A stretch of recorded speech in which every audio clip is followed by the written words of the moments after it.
Well, here we go again, guys. Welcome back to another podcast. It's none other than it's none other than your boy Husky Hefe, the Fat Fitness Model. Hold on. I think you need to bring back some energy, some pizzazz, because it didn't sound like you was too confident in who you My was. bad. Let me get back. It's these headphones. It's the feedback I'm getting. But I'm gonna take these off because I sound pretty good already. What's up, everybody? It's none other than your boy Husky Hefe, the Fat Fitness Model, Jose Cortez. Can't forget Jutro. And it's your girl, Michi G, author of the book, I Lost My Mom, Now What? Memoir of a Motherless Daughter, which is available on Amazon if you haven't checked that out already. So if you haven't checked that book out, you need to go and check that book out. But nevertheless, it's been a second since we seen you guys. Just a second. So don't act like that. February was a busy month for us. Very much so. I had an event to attend. Shout out to the Nashville Black Market. What else? Our grandmother's 90th birthday celebration. Shout out to Mama Nisi. What else? Just lots of stuff. Just lots of stuff. Lots of stuff. If we was to put you in our lives, you'll be like, "Ooh, these boys didn't stop, or girls didn't stop." But nevertheless, we are back, and we are here with another great episode for you guys. Yeah. So before we get into today's topic, let's go ahead and check in and do a mental health check-in. So, of course, if this is your first time listening to our podcast, we like to check in with ourselves. Hopefully you check in with us on your own while you're listening to us. But we just talk about how we're feeling today and rate our day or our week, whatever we prefer, on a scale of 1 to 10. So I'll start. Ladies first today. So I'll ask the question. Okay. How would you rate your day today? Is it a 1? Is it a 10? 10 being the best, 1 being crappy. My day, I will give it an 8. For all intensive purposes, today has felt like a good day. This probably might not sound like it makes sense, but today was genuinely a good day, aside from the temperature dropping. But I don't know. I've just been battling with feeling stuck the last 2 days for some reason, and I had yesterday off, so it's like, I don't know. It's weird. It's like, I don't know, just been in a bit of a little stuck bubble. So I think doing this podcast has helped with that. I've come to realize that whenever I feel stuck, like I'm just, not making any progress, or I don't know how to really describe it other than feeling stuck. But I feel that when I feel like that, it's best to do something to work on, if we have a goal, like work on something. So I finished my YouTube video for my Michi G channel. Follow me on YouTube. For this Friday upload. So I got that done. We're getting this done. So I'm feeling better about today. But I'll say today's an 8 for me. What about you? How would you rate today, and how's it been? Excuse me first and foremost for that young. But nevertheless, today is that's a good question. I say today is an 8 as well for me. Not for the same reasons. Why so? I woke up this morning. Can't wait to get home. All right, girl. Nah, but no. 2 different songs. Yeah, but it's just an 8. I just feel it. It ain't too much that I can elaborate on. It's just a feeling. Do you feel like you live today, and it's like, I feel like each day, ideally we would want to live the whole day fulfilled and being like, yes, everything I got done, I wanted to get done. I feel productive. Like, yes, today was the day. Do you feel like that? I would say that is the driving force of this this rating of an 8. I did get a couple of tasks done today that were vital and kind of pushed me forward. So overconquering some obstacles or minor negative self-talk. So I say that kind of helped develop today's rating as an 8. Okay. Could have been, sometimes we are overly critical of ourselves. So in my head, I'm like, could have been better, could have kept working even more. But in the words of Viola Davis, that is a trauma for our people.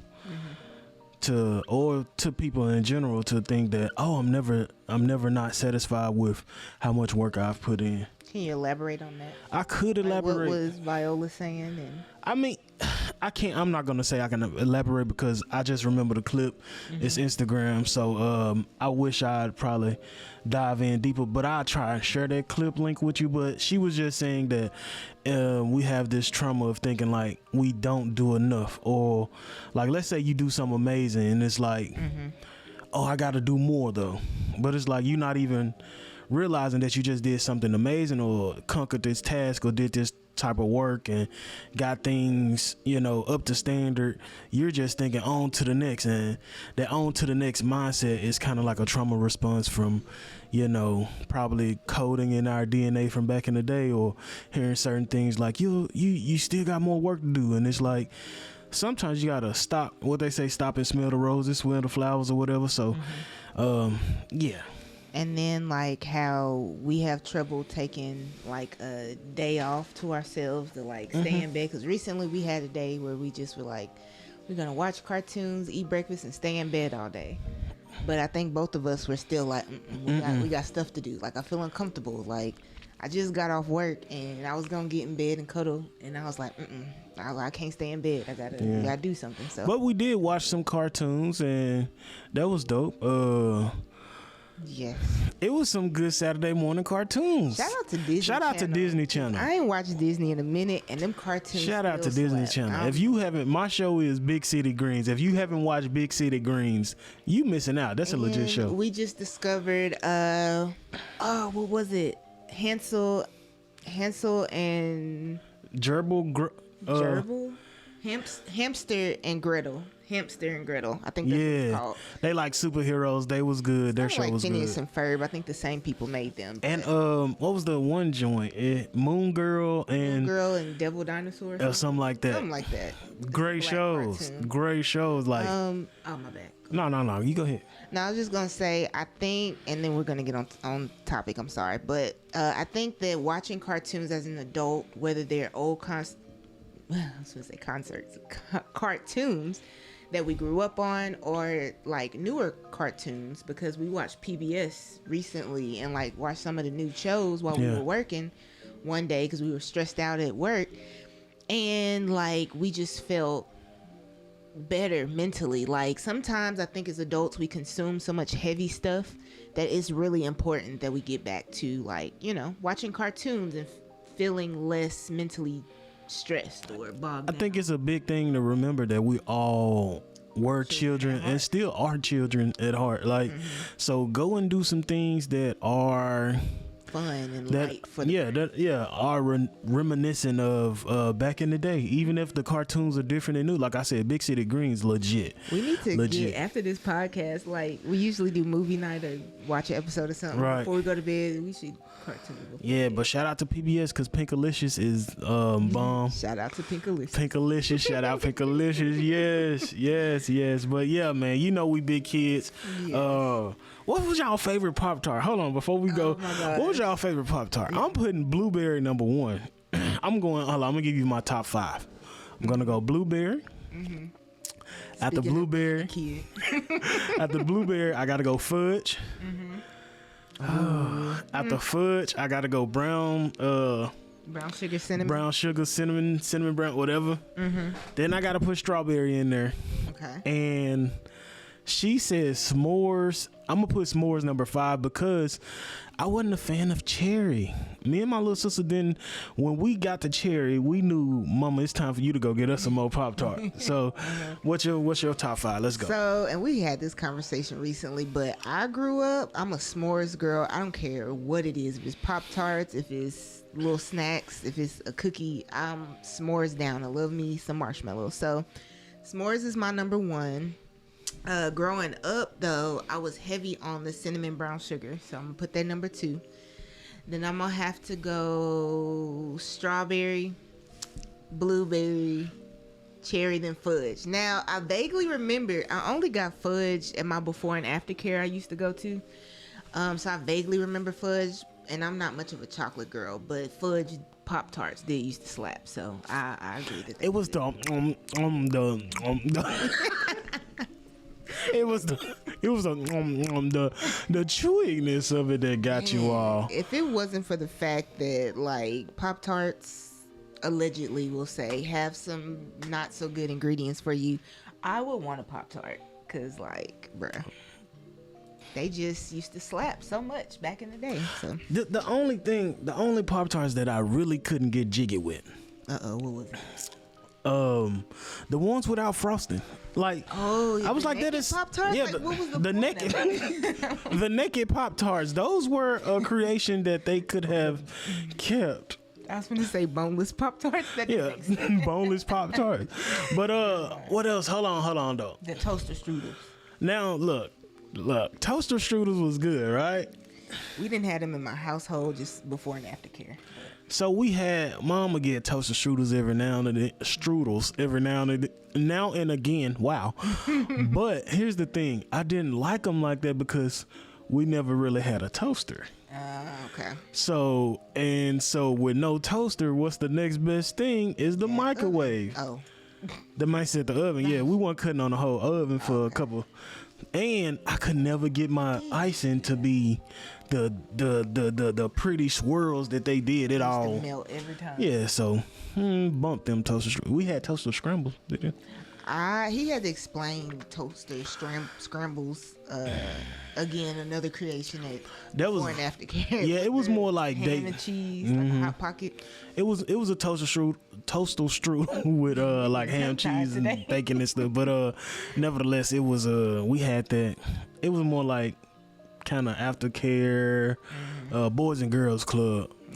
Shout out to Porter Leaf. I went to my bad, it wasn't Porter Leaf then. It was shout out to Porter in South Memphis. That's what Boys and Girls Club I went to. I went to Buckman. I went to a couple of them. Getting off subject.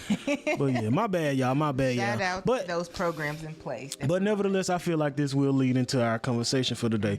But which is, I'll just give it to him. Can I give it to him? Well, before you give it to him, let's do our mindful breathing, and then we'll get into it. Okay.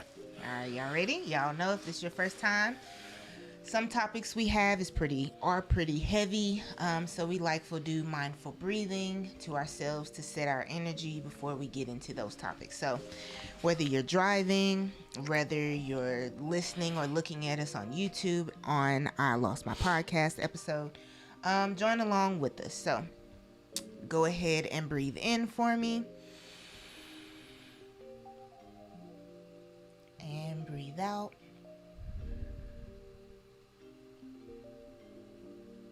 Breathe in for me. And breathe out. One last time. Breathe in for me. And breathe out. If you have room, stretch your arms, ease your shoulders up, loosen your neck up, stretch if you had a room, do whatever you got to do to loosen up. And with that being said, let's get into today's topic. So today's topic, like I said, it kind of corresponds to us having our little tidbit before everything started. And today's topic is about coping with grief. How do you go on? How do you cope? How do you keep moving forward? That's the biggest thing to this episode. So we're going to jump right into it. How did you, I know with losing mom, what's some things that have helped you cope with grief? I think just being open to the fact and knowing that grief is there's not one answer to grieving. There's not a solution like, okay, once you do this, you're going to be done grieving. Like realizing that it's an ongoing process and knowing that it'll never feel 100% like, yes, I'm no longer grieving. No, you'll always feel like you're grieving, but finding what coping mechanisms work for you is like the more you realize that the key to grief and handling grief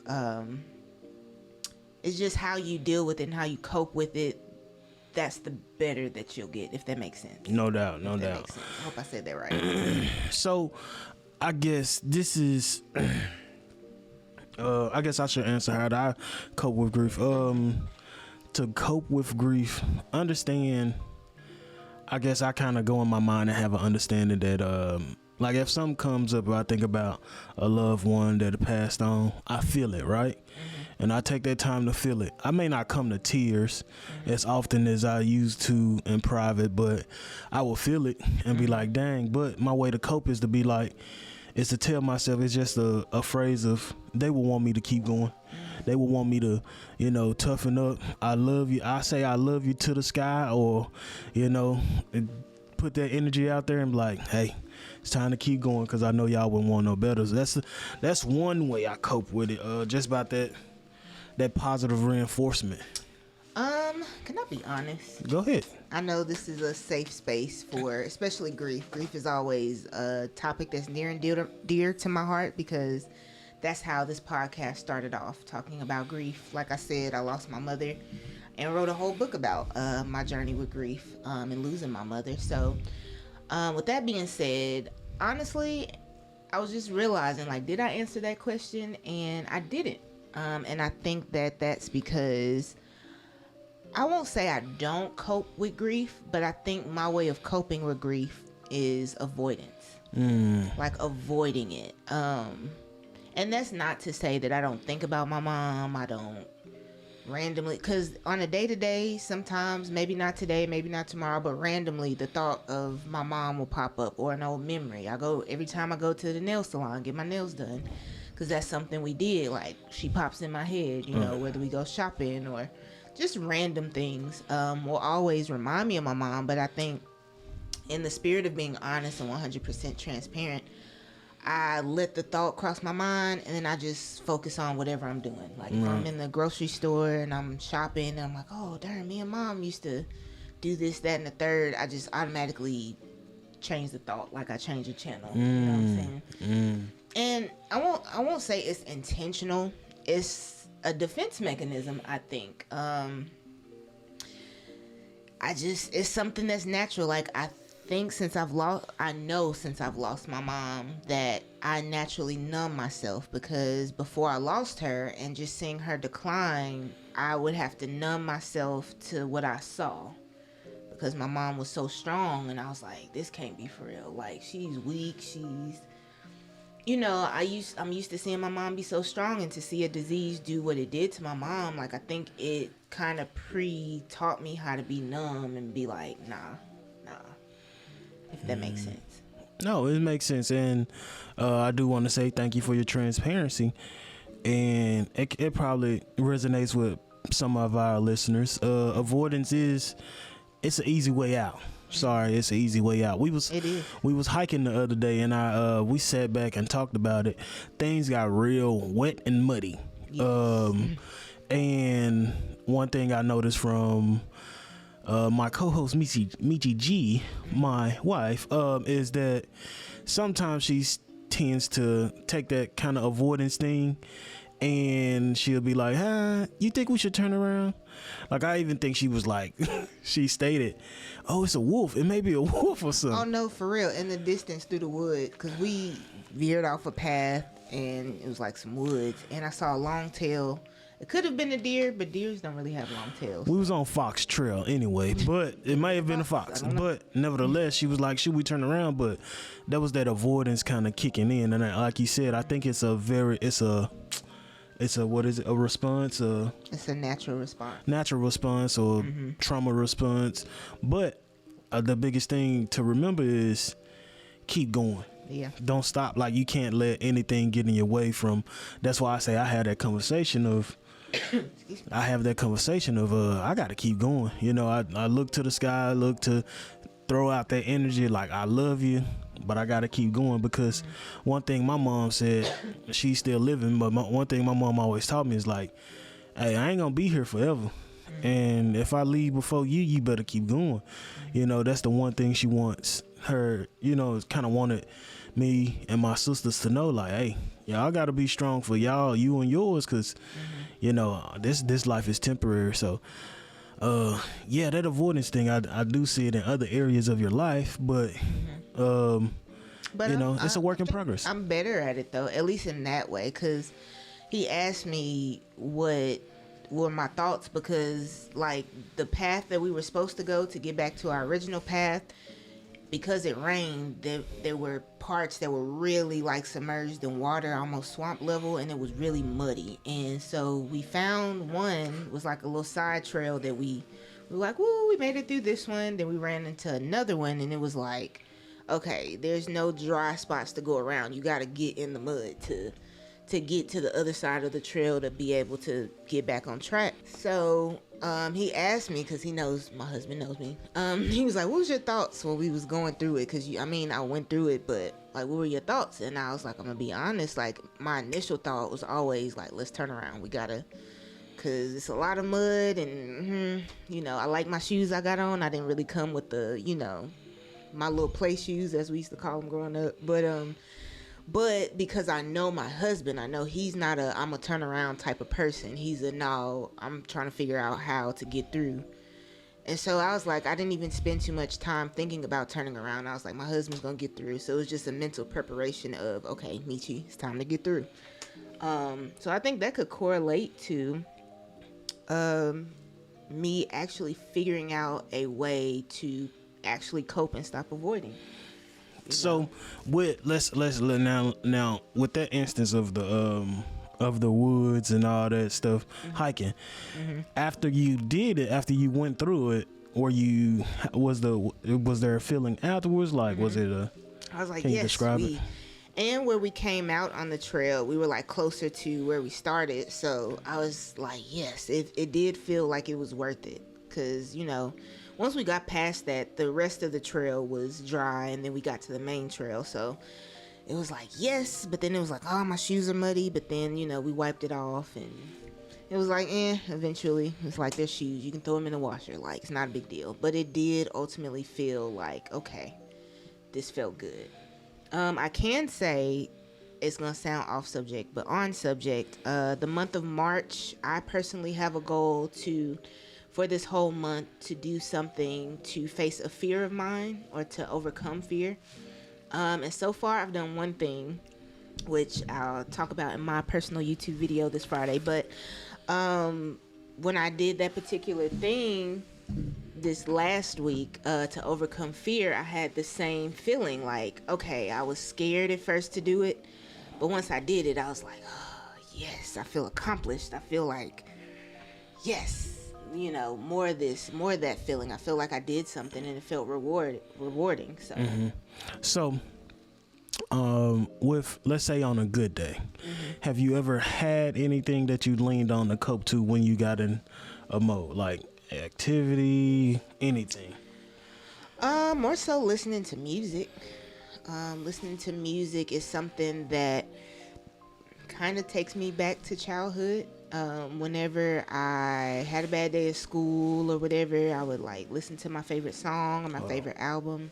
And from listening to that music, I just would always feel calm, and I would daydream sometimes about, I don't know, being at award shows or whatever fairy tale, like I would create in my head, kind of like Precious did. I think I kind of talk about that sometimes, but so that's always been a way that I've coped. But the older I've gotten, I've realized that isn't a good way necessarily of coping for me, because I get lost in music and I get non-productive and non-motivational, if that makes sense. So yeah.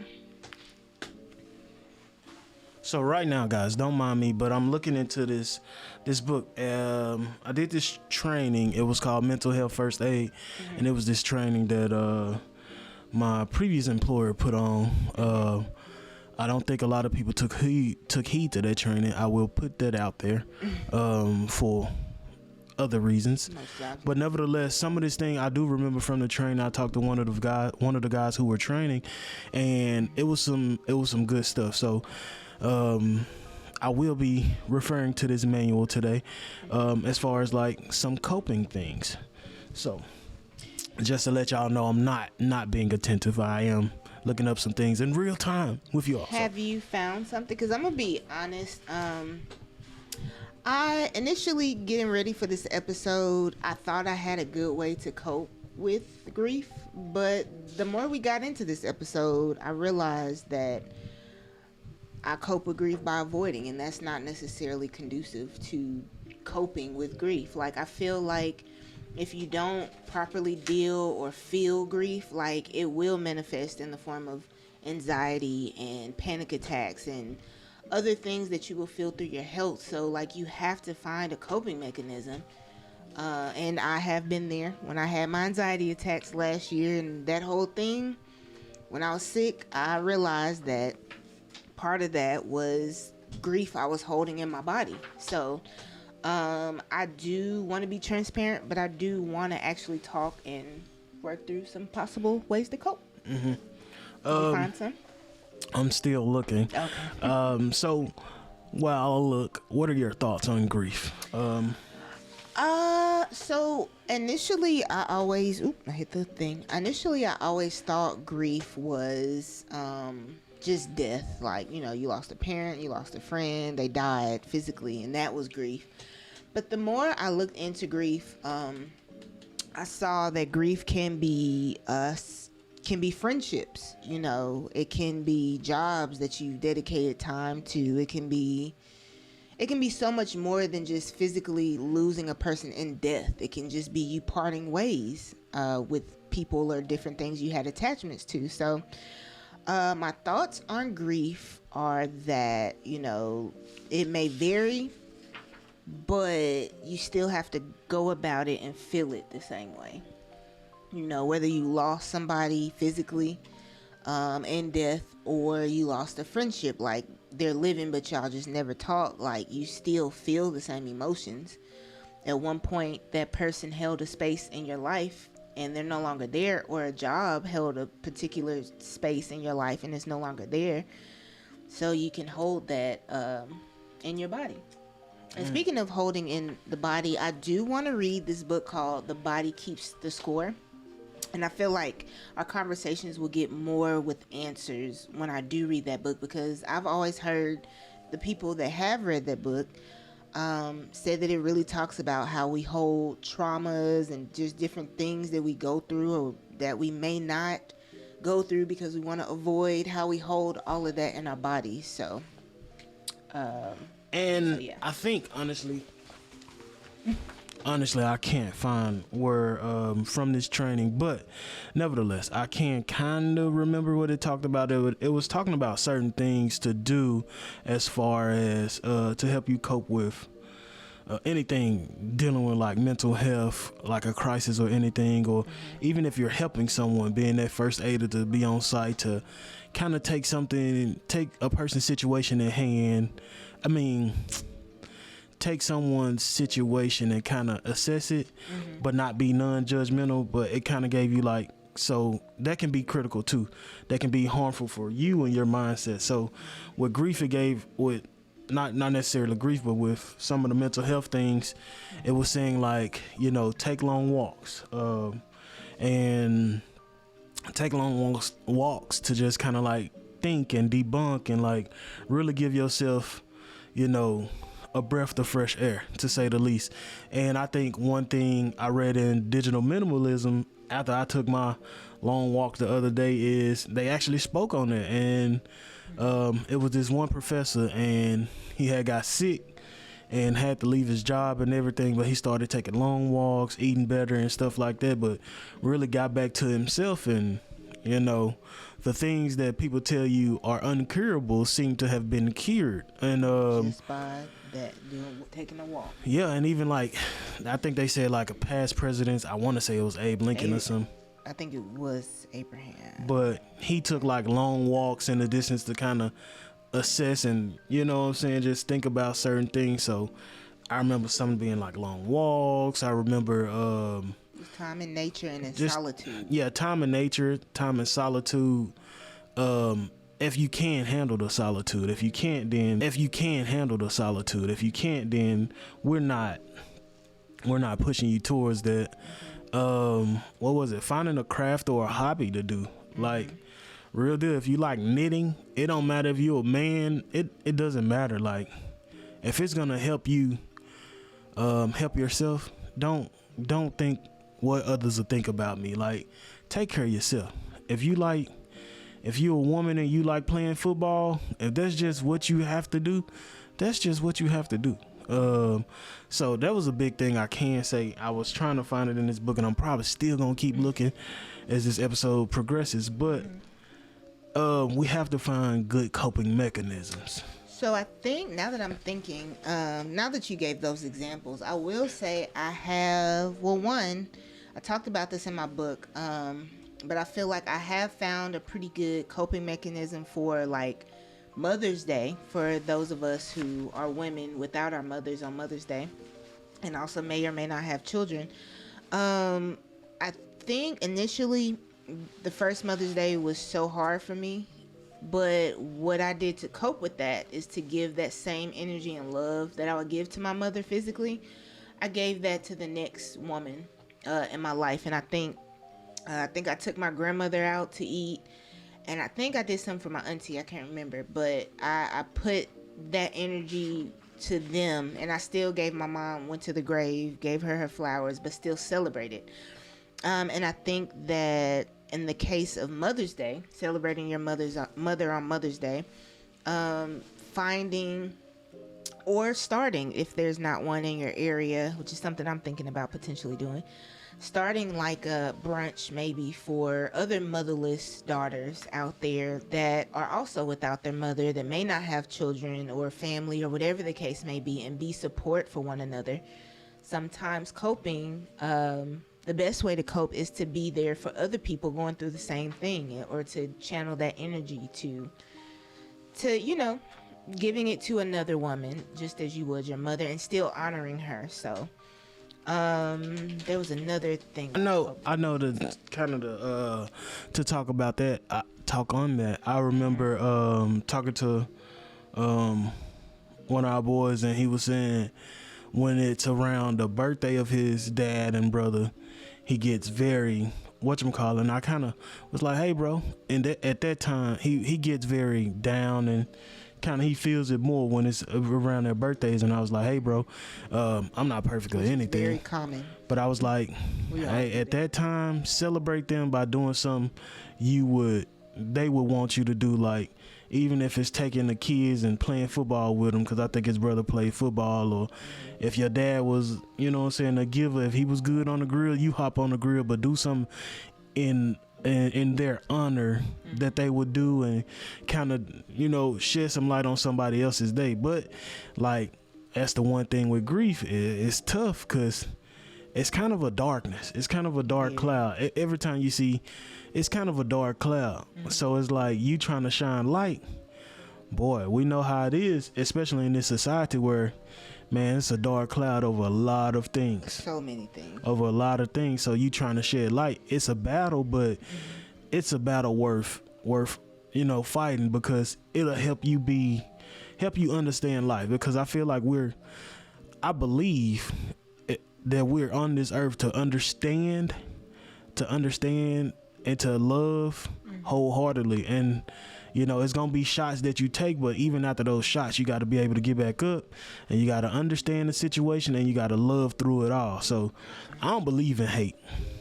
I believe in the lack of love, the lack of, it's just a minuscule amount of love. I always say the scenario is, let's say you can hate my guts, right? But you laying on your deathbed, you about to die, you hanging off the cliff, and I reach my hand out there and I help you up and I save you.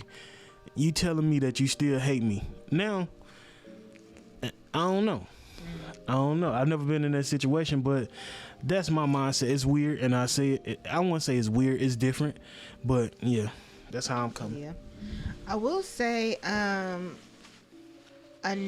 so I realize in this moment and in this episode, I don't give myself enough credit for some of the things that I do, like we just talked about. Because I think I do have a big coping mechanism that I actually do. I think a good amount of my way of coping is avoidance, but an even bigger part of how I cope with grief is understanding my purpose, why I'm even here, why I'm even here on this earth. When I lost my mom, I remember thinking to God, like, why would you take her and leave me here? Like, I don't understand. Why am I still living, breathing? And so with realizing that I'm still here, I don't know, it came to me like, you're here for a purpose. And so every day, the more I've found out my purpose, which in my opinion is to help others, to start tough conversations with yourself and hopefully your families and the people that love you. And just to be a vessel, just as my mom was in her life, I started walking in that more. The work that I do now is more intentional, to better myself and to break out of some of those things that we grew up with that, how do I say, that hold us back in life, including my mother when she was living. I have taken it upon myself to break those barriers and to live my fullest, authentic, purpose-driven life, I guess. And the more that I do something like this podcast or my YouTube channel, which is kind of like my virtual diary, when I go through things, I go there. The more I do those things to live in my purpose, I think that helps me with grieving, if that makes sense. So I will ask next question, what do you think has been the biggest challenge you faced with grief? The biggest challenge I face with grief. I'm sorry if I was breathing in this microphone. The biggest challenge I can say I face with grief is the feeling that I didn't do enough. If that, like it's like that's a challenge of feeling like I didn't do enough. Like that, what if it's anything to send me down the rabbit hole, it's that. It's like I didn't do enough. I didn't use my time wisely with them, with the people that I lost, or I just didn't do enough. Could I have said this? Could I have done this? Is it on me? Like, so that's the thing. Could I have done more? And that's one thing. That's one of the challenges with grief is you just don't know. Even if they didn't pass away from the way that you experienced, it could have been something else. I feel like if it's time for your number to be called, it will be called, and you really can't stop it. So that's one of my biggest challenges of kind of like thinking, did I do enough? Did I use my time wisely? Because for moms and my boy Biscuit, like, I know some of the stuff I do now as far as getting into the Husky Lab, Husky cheesecakes and stuff. I know as far as a supporting standpoint, those two individuals, I feel like I took a hit. I feel like I took a hit with my supporting cast. And I got friends and family that, chomp, but, besides moms, those was two that I know they'll be right here, like, talk that stuff, because talk your stuff, you know what I'm saying? Go ahead, Josh, do your thing, because they kind of supported me on levels that, they both saw something in you, like real divine. So I remember one time being in the store about to do something mischievous, and my brother was just like, "Hey, bro, that ain't you. Don't do that." You know what I'm saying? And I'm like, from that point on, I was just like, oh nah, this man care about me something deeper. He was just like, nah, bro, don't, you know what I'm saying? So it was, that's the big thing I deal with as far as a challenge with grief is, did I do enough? Did I do enough? Did I have enough time? I didn't use my time wisely, feeling like, yeah. When you say you didn't use your time wisely, because you referred to Big Biscuit and my mom, do you mean like with Biscuit you could have done more? Because I think you said it in your earlier interview in the podcast, but y'all had like a health challenge or something right before he passed. Do you feel like you should have had more time to really be on him, or even with mom, like maybe made healthier meals earlier, or like, is there something like more specific that you wish? Yeah, that was a big thing with him. It was more like that challenge that we was about to get into, and I guess I wish we like to party. Come on, we was in fraternities, we partied, and sometimes we went to our vices for other reasons, just, probably depression and trying to block out certain things from, childhoods. I wish I probably would have been like, hey, bro, let's slow down. Yeah, let's slow down on certain stuff like that. So that's why I say, did I use my time wisely? Because, we move away from college and, we don't see each other as much. Like, I remember the first time he was actually around the way working at he was working for Hertz, and I just hit him up like, hey bro, you in town, let's go and get a bite to eat. And we ate at Genghis Grill, and that's really not a super fat meal. You can get full, but it's super not fat and not a lot of oil. But my boy loved it. Then we was talking about like eating sushi, just eating better, but I wish I would have had that mindset of, man, we should have been doing it when we was in the trenches. I told you the other day, I feel like college was a very depressing part of life. Everybody. I know we had times where we had fun, but it was very depressing at times. And a lot of kids tend to pick up the bottle or bad eating habits, and smoking and all that. But we never really. I wish I had more time to stop and think with all my brothers and be like, hey, now. My boy Tay, like, he was always on our head, but Tay gonna go to 10. He gonna go to 10. Like, that's our what I'm brother, saying? we love him for it. He gonna tell us we need to run 5 miles with him. We like, hey, cuz we can't run no 5 miles. We can run 5 meters. Well, we can run 5 meters, but I wish that we would have just had that, like with him, kind of had that conversation of health earlier. And with moms, just, I don't know. I don't think I was in my cooking bag back then. Though I wasn't in my cooking bag, and I wish I would have been. You got her to eat guacamole. I got her to eat guacamole, avocado, because my girl was not doing it. Have a field day with your creations now.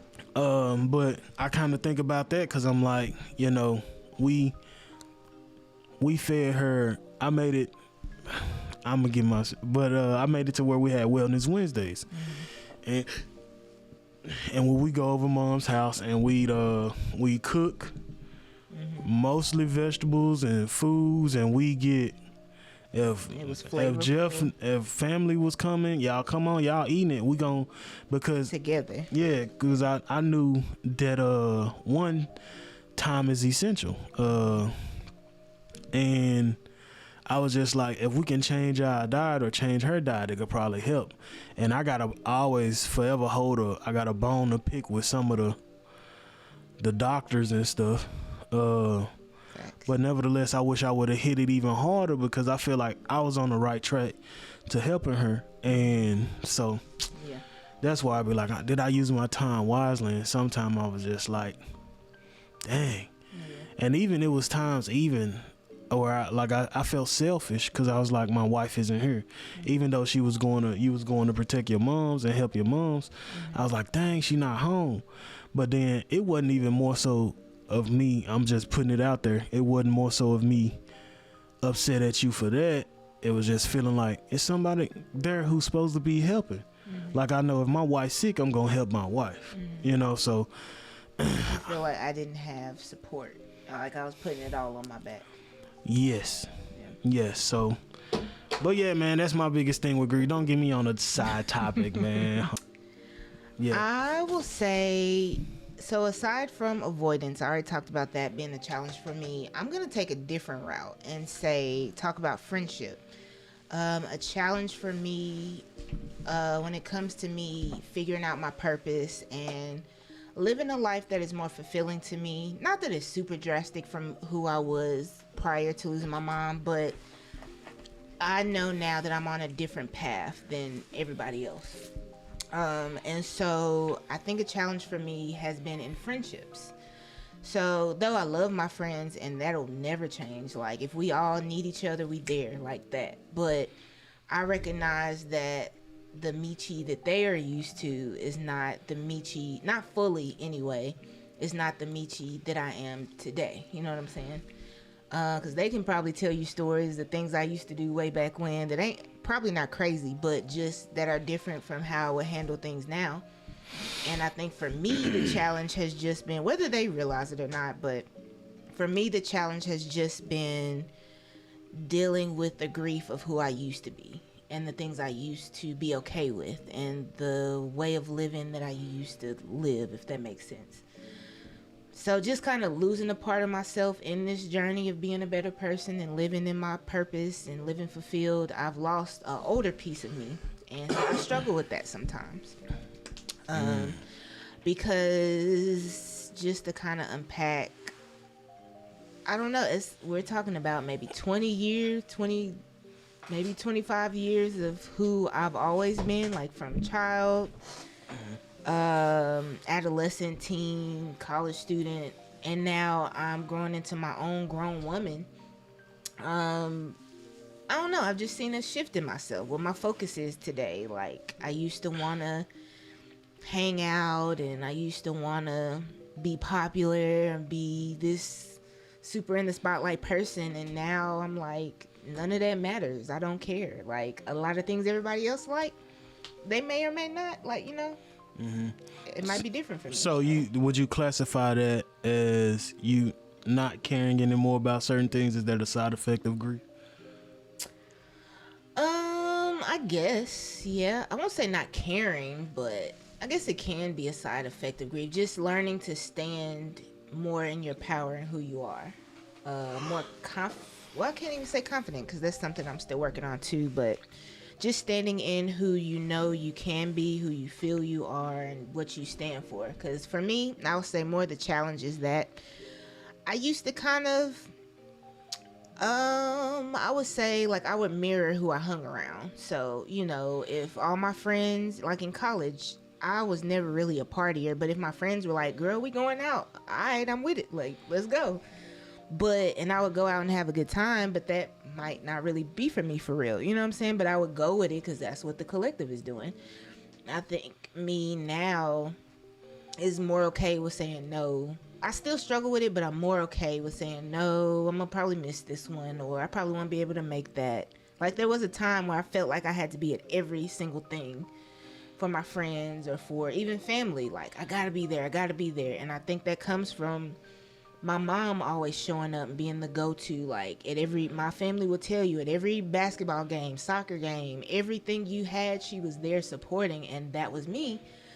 But what I didn't realize is that sometimes that can get draining. Like, I'll show up for everybody for all their things, but I may have been on E trying to show up for you, and I didn't even have time to show up for myself. But I would go with it because I was just, who I was. So if I can kind of chime in, when it came to grief, did you feel like it opened your eyes? Did you use it as a tool to, kind of open your eyes to realize, like, hey, I need to go through it and sit back and sit down and understand more? Yes. Am I getting that? Yes, because, and I think we kind of talk about it sometimes, but losing mom, like, it showed me how real life really is. Like, it sounds funny to say, but up until losing mom, like, I thought I took life like it was for play. Like, like, I know I got forever here. I got like 20, 40 plus years. Like, you really don't know. I thought my mom was going to retire. Thought she was going to be able to take,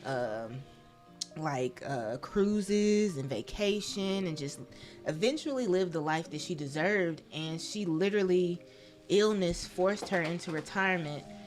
And instead of enjoying retirement, she was like literally fighting for her life and her wellness. So it's like, you really don't, life can really take you out of here that quick. Yeah. So it taught me to take life more serious, to live it with a purpose, to like be for real about it. Don't be, if you don't want to do something, don't say, oh yeah, I'm gonna do it just because you're trying to please somebody else. Like, standing with what's gonna make you feel fulfilled and, you know, like your truest self. So like it honestly, it sucks that that things like that have to happen to kind of open your eyes and realize certain things, but that is, I think we can say that's a pro nevertheless that came from it, because I can say seeing my boy gone at, what is it, 29? Like, or it wasn't even 29. He was 29, gonna be 30. But seeing my boy gone at that age, it was like, hey, yo, son, like, it ain't, first it was like, it ain't fair, but even though my mom's always taught me like, tomorrow not promise, bro. You saw it firsthand. So grief kind of it smacked you in the face, but it's a lesson in that smack. It ain't no loss. We don't take losses, we take lessons. Yeah. So understand that. You underdig me. I will say that though I say that about me kind of not being who I used to be, I can say the brighter side of grief or losing my mom has been me feeling like it's okay to do what I want and be who I want. Like I said, I take life so much more serious. I'm slobbering.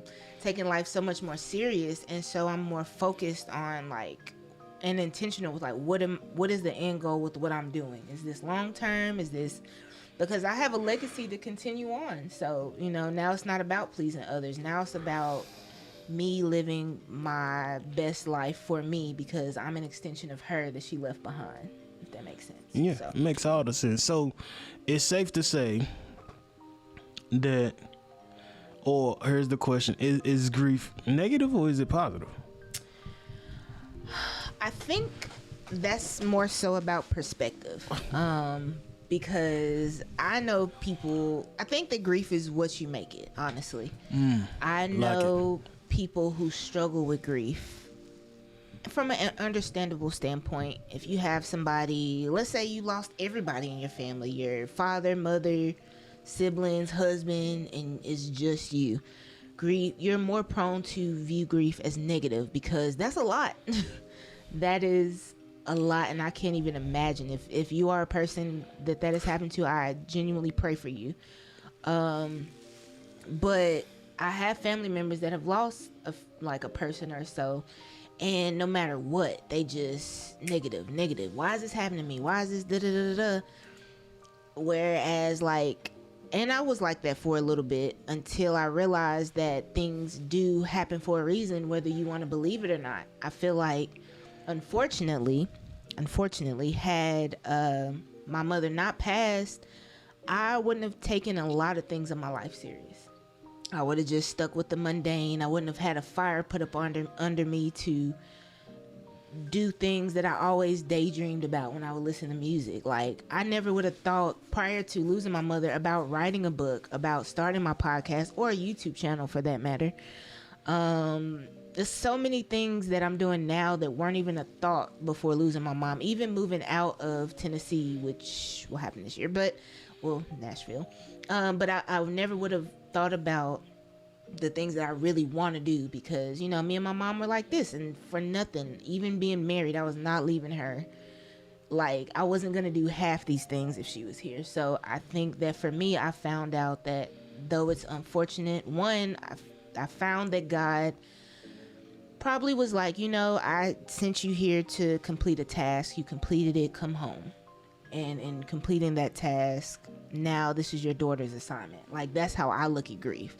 Do I get sad? Yes, because I miss her like crazy. But do I realize, okay, there's a silver lining in that. Let me learn from it and grow from it. Yes. But also I realized from watching other people grieve negatively that you can make yourself feel worse by your perspective on it. If you just think, oh, God's just taking everything away from me, and maybe he's not. Maybe he's doing that so the same can happen to you. So maybe you can realize, hey, life is real. And for whatever reason, God still sees me as being a vessel to be here another day. And so by being here another day, maybe there is something I need to complete. Maybe there's a task. I've been through more than enough. Maybe, what is this maybe I'm supposed to do? So put yourself out. There's just steps that are more complex and fit to you. But I feel like if you put that negative limit on it, you won't be able, you'll just feel negative all the time. You'll just feel sad and woe is me all the time. I think you said the realest thing. You said grief is what you make it. Coping with grief is what you make it. Yes. Let me put that word in front of it. Coping with grief is what you make it. Yeah. What you make of it. And I think we asked earlier, I think to start off the episode, we kind of was like, well, what do you use to cope with grief? And my boy John Shout out to John Muchler, man. Much love to the Muchler. Friend to the show. He kind of, I was over his crib swimming, and he kind of said it. He was like, "This is something that you do to cope with your grief." This podcast, the Facts. book, that was something that you use positive that cope with your grief, and it helps others. This podcast, the topics we cover, helps others. So when you say, well, you couldn't answer in the beginning, like, what do I use to cope with grief? This is it. Yeah. This is it. Putting out the media, the content to, tell people about your story and even interview people about their stories, and to have people kind of see and look and feel like some of the comments and conversations we have with people about this podcast. It's amazing to see. So you do have coping mechanisms, and yours just happens to be to create around this topic of things like grief and depression and anxiety, to Things that we all go through. yeah, things that we all go through to help better our communities, no matter the race, white, black, brown, whatever. But that's some dope stuff. But it is, I love what you say. It is the coping with grief thing is what you make of it. Like, you can sit and sulk all you want, but it's people that have come before us, and people that will come after us that'll experience things even a million times worse. So do we hurt from these things? Yes, we hurt from these things, but do we sit on our hands and sulk and potentially want to hurt ourselves because of it? No, we don't do that. We have to find ways to move forward. So if it's around the birthday or the time of death of a loved one, hey, let's take that time to turn up and, like I said, do something in honor of them.